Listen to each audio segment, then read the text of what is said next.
I'm going to be honest with you right away. This is one of those moves that might not look huge on the surface, but if you've been following the Steelers closely this offseason, you know exactly why it matters. Because while everyone's been talking about the big splash moves, the trade for Michael Pittman Jr., bringing in Jamel Dean, locking up guys like Asante Samuel Jr. and Cole Holcomb, there's still a lot about this roster that feels unfinished. And one of the positions that quietly needed attention, safety. Now we're getting reports that the Steelers have agreed to terms with veteran safety Darnell Savage Jr., a former first-round pick who's been bouncing around the league the last couple seasons. So the big question is this just depth, or could this actually shape how the Steelers secondary looks this year? Before we break all of that down, real quick, if you're part of Steelers Nation and you like staying on top of every move this team makes, hit that like button and subscribe to the channel. We're pushing hard to hit 100 subscribers, and every single one of you helps this channel grow. All right, let's talk about what this move actually means.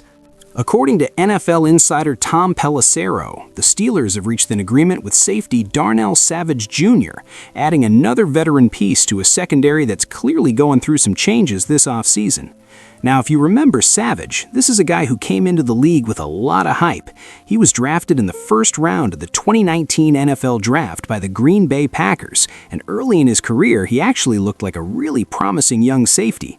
In his first 3 seasons in Green Bay, Savage was active around the football. He racked up interceptions, made plays in coverage, and looked like the kind of versatile defensive back teams love in today's NFL.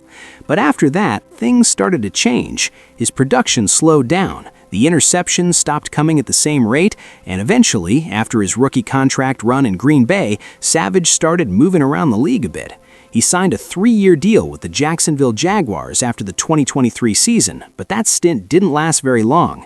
By week 2 of the 2025 season, Jacksonville had already released him. That's never a great sign for a player, especially one who once had first-round expectations. After that, he spent time with the Washington Commanders, where he played 8 games. The numbers there were pretty modest: 15 tackles, 1 pass breakup, 1 forced fumble. Nothing that really jumped off the stat sheet. And then later in the year, he ended up with the Buffalo Bills, where he played a small role and even saw some action during their playoff run, though he logged just 51 defensive snaps across 3 games. So yeah, this hasn't exactly been the smoothest stretch of Savage's career. But here's where things get interesting for Pittsburgh. There's actually a connection here. During Savage's time with Washington last season, he was coached by Jason Simmons and Joe Witt Jr., 2 coaches who are now part of the Steelers' defensive staff.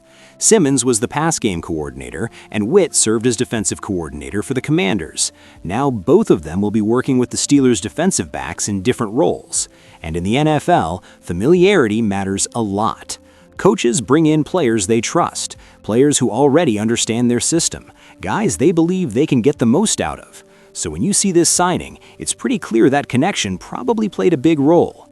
Now let's talk about the real reason this move matters, the Steelers' safety situation.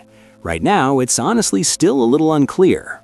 Last season, we saw guys like Jabril Peppers and Kyle Duggar step in at times when Deshaun Elliott was dealing with injuries. Both of them are still free agents, and the Steelers haven't made moves to bring them back yet. That means the depth chart at safety has been a bit of a question mark heading into this offseason. So bringing in Savage immediately gives Pittsburgh another experienced body at the position. Now let me be clear, this probably isn't a move where the Steelers are expecting Savage to suddenly become a star again. His numbers over the last few seasons don't really suggest that kind of resurgence. Since 2021, he's only recorded 2 interceptions. That's a big drop compared to the 8 he had across his first 3 seasons.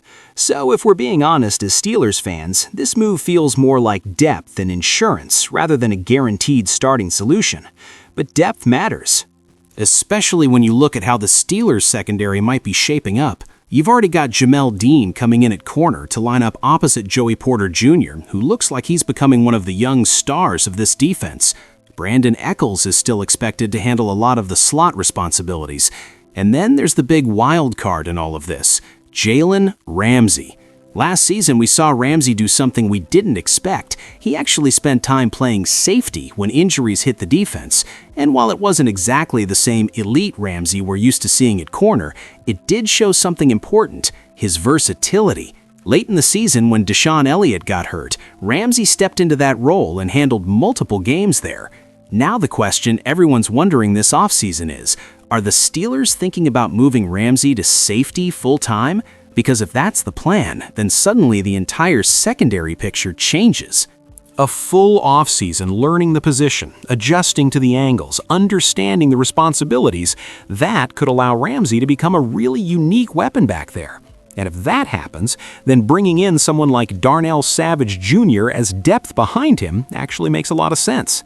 You get experience, you get someone familiar with the coaching stuff, and you get another player who can step in if injuries happen again.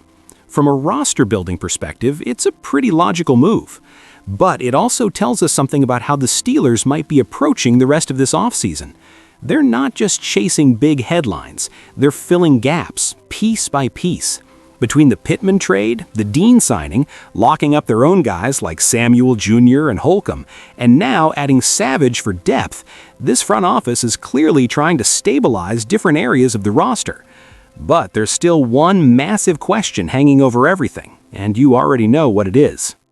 Who is going to be the starting quarterback? Because as much as we can talk about defensive depth and roster moves, that position will ultimately define how this season goes. Still, moves like this show that the Steelers are trying to make sure the defense remains one of the strongest units on the team. And if Savage can give them solid snaps when needed, then this signing could quietly end up being one of those low-risk, useful additions that contenders rely on. So when you step back and look at the full picture, the signing of Darnell Savage Jr. isn't necessarily the kind of move that's going to dominate headlines, but it does tell us something important. The Steelers are actively building depth in the secondary, and they're doing it with players their coaching staff already knows. For a defense that could see Jalen Ramsey shifting roles, and that's already integrating new pieces like Jamel Dean, having experienced depth at safety suddenly becomes pretty valuable. And honestly, as a Steelers fan, that's the kind of move I like seeing. Not every signing has to be flashy. Sometimes the smartest offseason moves are the ones that protect you when injuries hit, when rotations get thin, when the season gets long. If Savage can come in, understand the system, and give Pittsburgh reliable snaps when needed, that's a win. But now I really want to hear from you. What do you think about this move? Do you see Darnell Savage Jr. as just depth, or do you think there's a chance he could actually carve out a bigger role in this defense? Drop your thoughts down in the comments. I read them all, and I love hearing what Steelers Nation thinks about these moves. And if you enjoyed the breakdown and want daily updates on everything happening with the Steelers, don't forget to like the video and subscribe to the channel. All right, that's it for now.